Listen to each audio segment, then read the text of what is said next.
انسان پیدا میشه. شخصی که سالا ناشنا با قرآن و حدیث باشه از کجا بدانه؟ از کجا بدانه؟ خوش بایسته الله الا که جناب شاید مراحل سرمت تیر شده باشه، نفری مرا مراقبت کرده باشه که الله اکبر یک نمازم نخوانده باشه، اما به جناب مدیر صاحب الله اکبر الا که مدیر آمد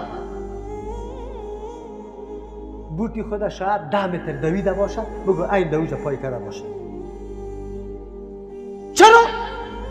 عقیده به این داره که از وظیفه دور کت میمره. الله را نشناخته که رزاق کیست، اما امر الله که نماز از 5 وقت در یادش نامد. ما در هر حادثه و قضیه چی میگیم؟ انک انت العلیم الحکیم. الله حکیم است، هیچ قضیه و واقعه بدون حکمت نمیشه.